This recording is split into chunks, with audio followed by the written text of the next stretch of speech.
Di Royal Rumble 2011, WWE memilih buat ngadain 40-man Royal Rumble match sebagai main eventnya. Beda dengan pertandingan Royal Rumble pada umumnya yang jumlah pesertanya cuma 30 orang saja.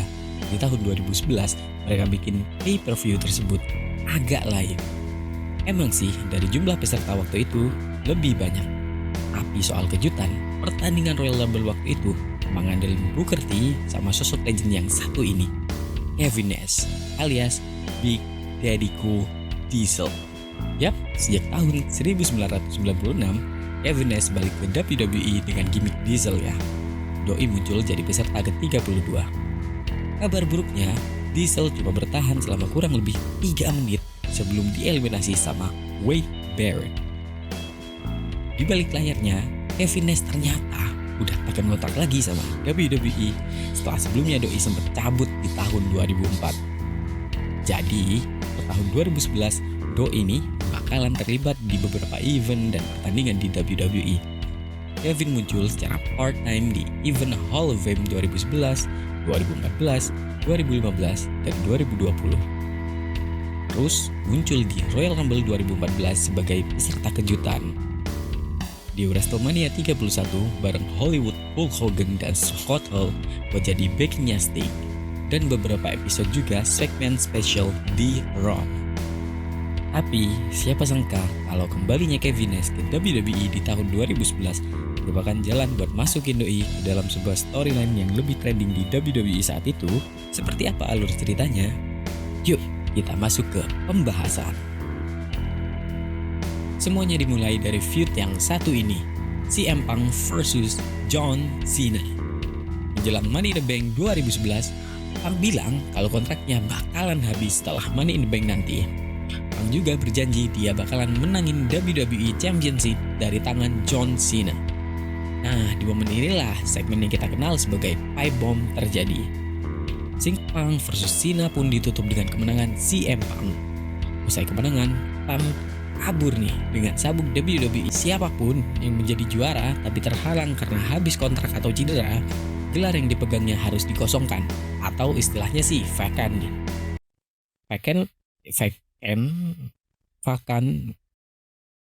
seharusnya Punk mengosongkan gelarnya sebagai WWE Championship karena kontraknya nih sudah habis. Tapi karena sabuknya dicuri, Vince pun memutar otak. Hasilnya diadakan pertandingan 8-man Battle Royale buat nentuin siapa yang bakal jadi WWE Championship yang baru. Dari pertandingannya itu, Rey Mysterio keluar jadi pemenangnya sekaligus jadi juara WWE Championship yang baru. Sayangnya, Rey kalah dari John Cena di malam yang sama dan harus kehilangan gelarnya dalam hitungan jam. Eits, ceritanya gak berhenti sampai situ. CM Punk tiba-tiba nongol dan nyerang Cena, sang juara baru. Punk balik sambil bawa sabuk WWE Championship miliknya, sekaligus bikin bingung penonton di stadion. Kok bisa ada 2 sabuk WWE Championship di lokasi? Habis dari situ, Triple H yang baru dilantik jadi Chief Operating Officer-nya WWE mengumumkan pertandingan 1 lawan 1 antara John Cena versus CM Punk buat nentuin siapakah juara sebenarnya atau real champion. Selain itu, Triple H juga ngumumin kalau dia bakalan jadi wasit di pertandingannya Cena versus Punk. SummerSlam 2011 pun digelar. Sebanyak 7 pertandingan diadakan di dalamnya. Sebagai main event di event ini, CM Punk akan berhadapan dengan John Cena dengan Triple H sebagai wasitnya. Pertandingan ini untuk menentukan juara WWE Championship yang sebenarnya. Pertandingan itu berjalan selama 24 menit dan berlangsung sengit. Pertandingan tersebut ditutup dengan kemenangan CM Punk. Dengan begitu, CM Punk resmi dinobatkan menjadi sebagai juara yang sebenarnya. Tapi, masalahnya baru dimulai setelah pertandingan berakhir. Kevin Nash tiba-tiba datang buat ngerecokin kemenangannya Punk. Habis ngeberesin Punk pakai Jackknife Powerbomb, tiba-tiba Alberto Del Rio yang jadi pemenang Money in the Bank 2011 datang buat cash in koper Money in the Bank 2011 miliknya. Upaya cash in Del Rio pun berhasil. Dengan begitu, Del Rio keluar menjadi juara WWE Championship yang baru. Di Raw after SummerSlam, Kevin Nash nongol nih buat klarifikasi soal tindakannya di SummerSlam kemarin. Doi ngaku kalau semua itu direncanain sama Triple H buat nyerang siapapun yang jadi pemenang di pertandingannya Cena versus Punk. Gak lama setelahnya, Punk ikut-ikutan nongol sambil ngata-ngatain Kevin Nash. Punk nih masih gak terima diserang sama Kevin Nash sehabis menang dari John Cena. Gara-gara Nash juga Punk harus kehilangan gelarnya dari Del Rio. Di beberapa episode Raw berikutnya, Kevin Nash makin sering ngerecokin pertandingannya Punk, membuat dirinya makin emosi sama kedatangan si Big Daddy ini. Gak cuma Nash, Triple H dan Stephanie McMahon juga menjadi bahan bacotannya Punk di setiap promonya waktu itu.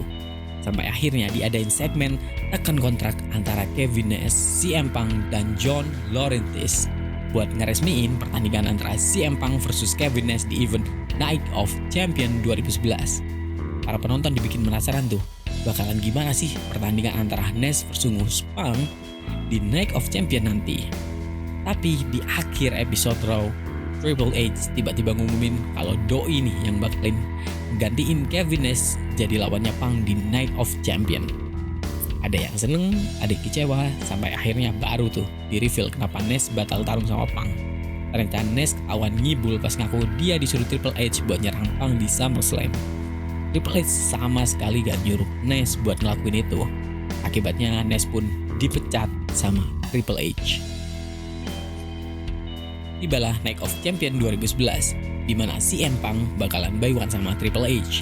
Pertandingan yang ditaruh buat main event ini punya stipulasi no disqualification, yang artinya gak ada diskualifikasi. Gak cuma itu, Triple H juga mempertaruhkan jabatannya nih sebagai COO di WWE.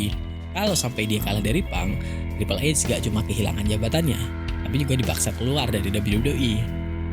Pertandingan antara Triple H dan CM Punk menjadi pertandingan dengan durasi paling lama di event Night of Champion waktu itu. Gak cuma menyajikan pertandingan yang seru, ada juga drama yang tersaji di dalamnya. Semuanya dimulai saat duo Awesome Truth, yaitu The Miz and R-Truth, jadi pengganggu di pertandingannya. Beruntung, duo tersebut bisa ditangani gak lama setelahnya. Gak lama kemudian, Big Daddy Kevin Nash ikut-ikutan gangguin jalannya pertandingan. Sama halnya dengan duo Awesome Truth, Kevin Nash juga bisa diatasi. Pertandingan pun ditutup dengan kemenangan Triple H usai bertanding selama 24 menit.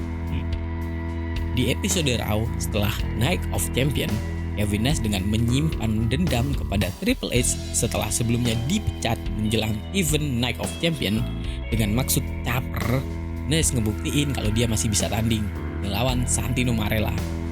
Caper sih caper, tapi ya lawannya yang sebanding dong bang. Gak tenang karena diancam terus sama Nash, Triple H akhirnya nongol buat ngejawab tantangan si Big Daddy. Singkat cerita, pertandingan antara dua sahabat bakalan digelar di event TLC 2011. Di TLC 2011, Triple H versus Kevin Nash akan menggunakan stipulasi Sledgehammer Ladder Match. Maksudnya kayak gimana tuh bang? Jadi pada dasarnya ini tuh cuma ladder match biasa sih. Cuma kedua pegulat nih bakalan rebutan siapa yang bisa ngambil sledgehammer atau palu martil yang digantung di tengah ring. Siapa yang bisa ngerebut sledgehammer duluan, dia pemenangnya. Tibalah di TLC 2011, di sini bakalan ada 11 pertandingan yang akan digelar. Salah satunya adalah Sledgehammer Ladder Match antara Kevin Nash versus Triple H. Kedua legend ini berhasil membuktikan kepada penonton kalau mereka masih bisa menampilkan performa terbaiknya dalam pertandingan yang tergolong ekstrim ini. Biarpun Triple H lebih pendek dari Kevin Nash, dengan akal-akalannya dia bisa naklukin si Big Daddy. Diem-diem, Triple H ternyata udah nyemenin palu cadangan di kolong ring. Begitu mau menyerang tepat, Triple H pakai palu itu buat bikin Nash tumbang. Tanpa basa-basi, Triple H manfaatin kesempatan ini buat ngerebut palu yang digantung. Akhirnya, Triple H keluar jadi pemenangnya. Gak puas dengan ngerebut palu, Triple H nih sempat ngasih pedigree di penghujung pertandingan buat si Big Daddy. Kekalahan Kevin Nash di TLC 2011 jadi penutup buat karirnya sebagai pegulat full-time di WWE. Setelah itu, Kevin Nash muncul cuma untuk beberapa segmen atau episode spesial, juga di beberapa event tertentu aja. Sementara Triple H masih sempat aktif sebagai pegulat sambil memegang jabatannya di belakang layar sebagai COO di WWE. Terus gimana dengan CM Punk? Pasca Night of Champion 2011, CM Punk dilibatkan ke dalam feud dengan pegulat lain.